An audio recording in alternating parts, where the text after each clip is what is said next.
Bonsoir, nous sommes le vendredi 28 novembre 2014.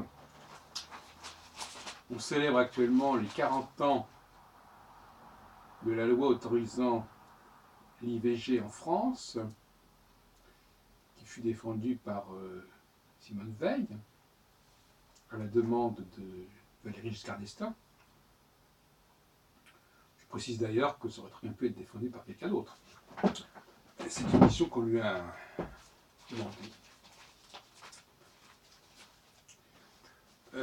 D'ailleurs, petite parenthèse sur la question du judaïsme, moi-même je suis juif, il y a des tâches assez difficiles qui sont souvent confiées à des juifs. L'histoire de Mendès France, par exemple, comme devant régler la question de l'Indochine. Et puis, parfois on choisit des juifs pour régler ou incarner des problématiques. Ouais, bon, je passe sur ce sujet aussi. Je voudrais revenir sur justement la perception du féminin et en quoi les hommes et les femmes diffèrent profondément sur le plan psychosociologique.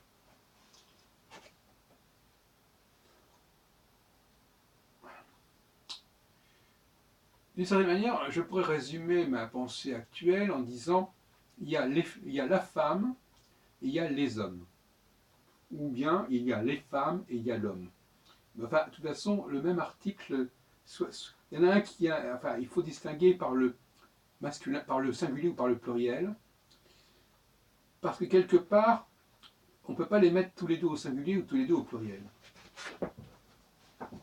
Dire la femme, c'est dire les femmes en fait, mais dire les femmes indistinctement.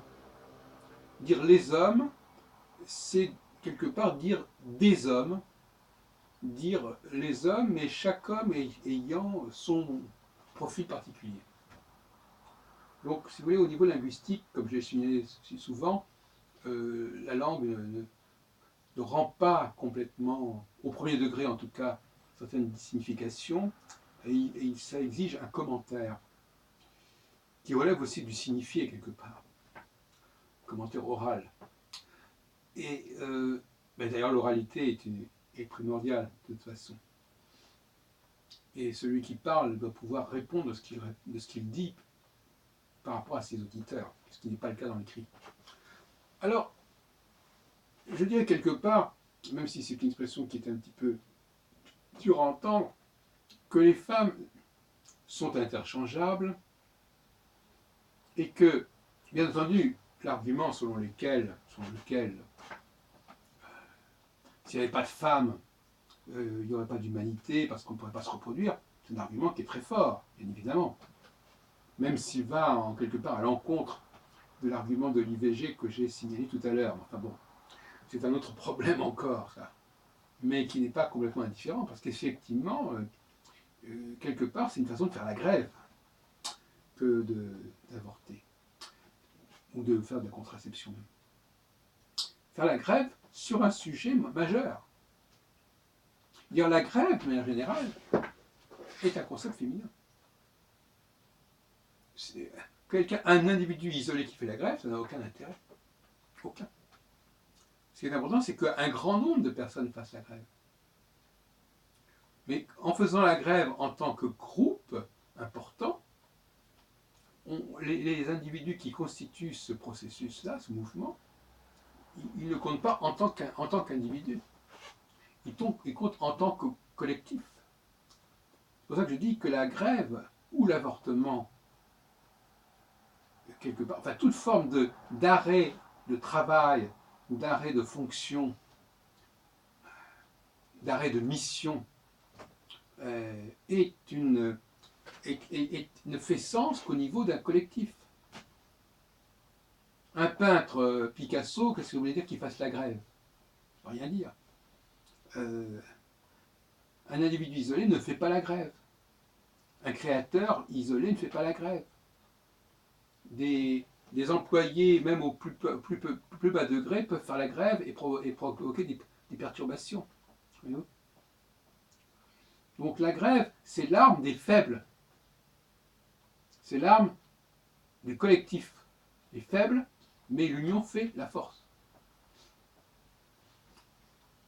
Et donc on pourrait dire que les femmes, l'arme des femmes, c'est la grève, sous tous les angles. Et souvent, d'ailleurs, je pense que, par exemple, dans beaucoup de domaines, la grève concerne beaucoup de femmes. Pas que les hommes, pas que les femmes, bien sûr, pour différentes raisons, mais c'est une affaire de femmes, la grève. Et donc, la force des femmes, elle est dans cette importance du nombre. Une femme qui ne fait pas d'enfants, c'est rien. Des milliers de femmes ou des millions de femmes qui ne font pas d'enfants, c'est la catastrophe. Donc quand une femme nous dit « les femmes sont importantes pour la survie de l'humanité », elle a raison. Mais en même temps, en disant ça, elle avoue qu'elle n'existe pas en tant qu'individu. Qu'elle n'existe comme étant une des millions de femmes qui font des enfants. Elle a une conscience collective, une conscience de masse. On voit bien à quel point les choses sont différentes. Les femmes sont des êtres qui sont dans le global, dans le collectif. D'ailleurs, je l'écrivais aussi sur ce sujet. Je veux dire que elles n'existent même pas vraiment en tant qu'individus. Et en tant qu'individus, d'ailleurs, elles ne sont pas responsables à la limite. Quelqu'un qui existe que collectivement, il n'a pas de véritable responsabilité individuelle et personnelle à la limite. Mais non. Elles sont quelque part irresponsables individuellement. C'est pas leur truc, la responsabilité individuelle et personnelle.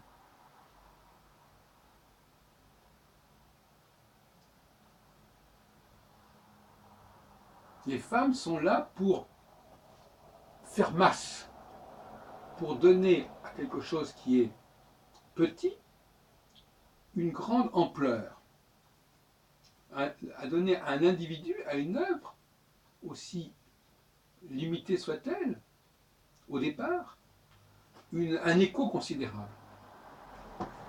C'est pour ça que d'une certaine façon, une femme parle toujours au nom des femmes, quelque part, alors que les hommes parlent en leur propre nom. Dès que vous mettez plusieurs femmes ensemble, elles essayent de parler ensemble. Elles essayent de s'exprimer au nom d'un groupe. Rien n'est plus important pour elles que d'être d'accord sur un discours. Parce qu'elles savent que c'est leur force. Elles savent que si on met 1000 femmes qui disent une chose, elles vont pouvoir contrebalancer un homme, par exemple. Mais il faut qu'elles répètent toutes la même chose, qu'elles soient d'accord sur tout, sur tous les points. Instinctivement, elles savent qu'elles ne doivent pas différer entre elles. Donc comment voulez-vous qu'une femme prise dans ce genre d'engrenage et de programmation puisse pouvoir se démarquer des autres femmes sérieusement? Et comment voulez-vous donc qu'elle soit véritablement créatrice, véritablement dans l'avant-garde?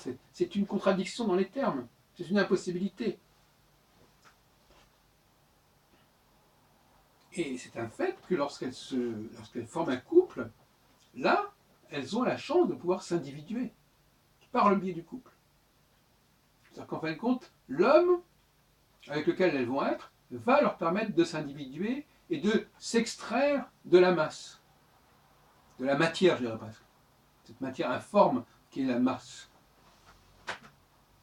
C'est pourquoi le mariage, pour une femme, est un enjeu majeur.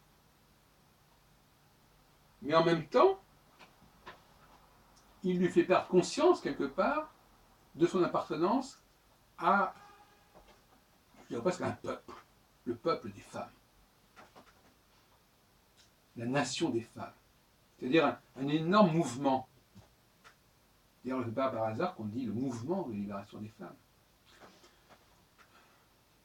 Elles ont vocation à constituer des partis, à constituer des mouvements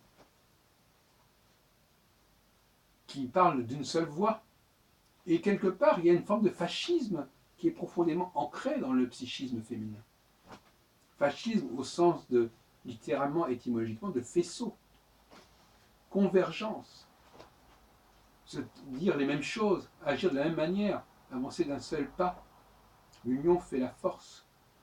Agir comme un seul homme.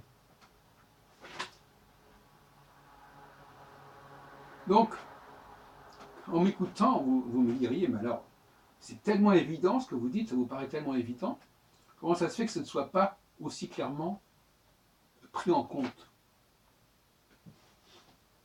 Bon, ben voilà, il faut réfléchir là-dessus. Quels sont les facteurs qui ont brouillé ce schéma, qui ont envoyé dans de fausses directions, dans de fausses pistes, des voies de garage? C'est la question qu'on doit se poser. Et la réponse, elle est, à mon avis, dans le système économique. Parce que le système économique, c'est un système qui est justement un système de masse. C'est un système d'évaluation et de valorisation, comme je disais ce matin. C'est-à-dire, voilà, on vous donne une mission, un schéma, vous devez le réaliser. Si vous le réalisez, vous êtes payé parce que vous l'avez bien fait. On vous donne une tâche, vous approchez, vous respectez au maximum cette tâche, vous êtes payé. On vous donne une partition à jouer, vous la faites correctement, vous êtes payé. On vous donne un rôle au théâtre à jouer, vous le faites correctement, vous êtes payé, etc. Vous êtes payé par rapport à un schéma qu'on vous donne, que vous devez respecter et interpréter aussi fidèlement que possible, et là vous êtes payé. L'économie n'est pas conçue pour payer des gens qui font des choses hors normes. Bien sûr, dans l'absolu, au bout d'un certain moment, oui, il y a des gens qui arrivent à ceci ou cela. Mais globalement, il y a un vrai problème. Globalement, il y a un vrai problème. L'économie ne prévoit pas réellement la protection des hommes. Donc les hommes ont le choix, soit à occuper des activités qui devraient être imparties aux femmes, soit à mourir de faim, ou vivre de la charité, de l'aide sociale, soit dans des cas extraordinaires, réussir et imposer et vendre des millions de ceci ou de cela. Et encore, s'ils vendent des millions de ceci ou de cela, c'est parce qu'il y aura eu une masse de gens qui auront consommé ce produit. Voyez-vous ?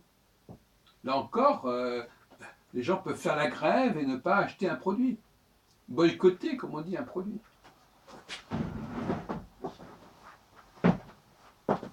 La femme est liée à la masse.